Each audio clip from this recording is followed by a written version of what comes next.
The worst fucking thing Marvel ever did to Gwen Stacy wasn't killing her off, it was this god-awful storyline called Sins Past. We all like to joke about how Peter Parker gets put through the ringer worse than anybody, and this story might actually take the cake. It all begins when Pete gets this mysterious letter from Gwen Stacy, basically telling him that she had some huge horrible news to give him, but there's no second half to the letter. He can't find out what it is. MJ says she's heard of mail getting lost and being delivered years later, but this was actually dated recently. Now Pete knows that somebody's trying to fuck with him and fuck with his life, and not Spider-Man, but Peter Parker specifically. And he goes to Gwen's grave to kind of reconcile with this and try and figure out exactly what's going on when he's attacked by these two random assassins. The back side of the letter that Pete had some indentation on it. You could tell that Gwen had wrote a second page and decided not to send it at that current time. But with the help of his buddy at the police department, Pete's able to kind of get an idea of what was being said on that second page. He's able to piece together enough information from this to find out that Gwen had actually been pregnant and given birth to twins, a boy and a girl. If you're wondering how that would have happened and Pete never noticed, there was a time where Gwen was away in Europe. She was only gone for about 7 months and the kids were born prematurely, but even though that happened,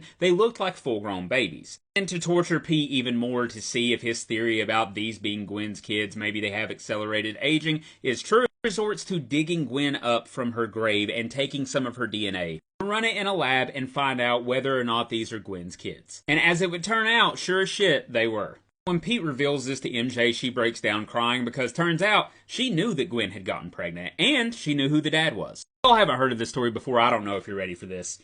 It was Norman fucking Osborn. So it turns out that the goblin serum in Norman's blood passed on to the kids, caused their accelerated aging. It's why they're born prematurely and looked normal. And that's why they look like adults now, even though it's only been a couple of years since Gwen died. Because of this, we learn there's a whole other reason that Norman killed Gwen specifically, and not just somebody else in Pete's life. All of this, of course, sent Pete into an absolute frenzy. And learned that Norman, being the fucked up guy that he is, actually went to the children, but instead of telling them the truth that he was their father, he told them that it was Peter Parker and that he was the reason their mom was dead. He brought them up to be highly skilled and highly intelligent assassins to get revenge on their father who never took care of them. Now, this story highlights how good of a guy Pete is. He ends up actually saving the daughter's life, but I fucking hate it so much because it ruins your image of Gwen, right? It just completely shatters not only Pete's idea of who she was, but everybody else's as well. Now don't worry, this has since been retconned. Turned out it was actually Harry Osborn who was behind all of that back in the day. And with some help from Mysterio and Wendell Strawn, he was actually able to produce these kids and then make Norman believe that he was the father. This is one of the happiest I've ever been to see a retcon, but that stayed like canon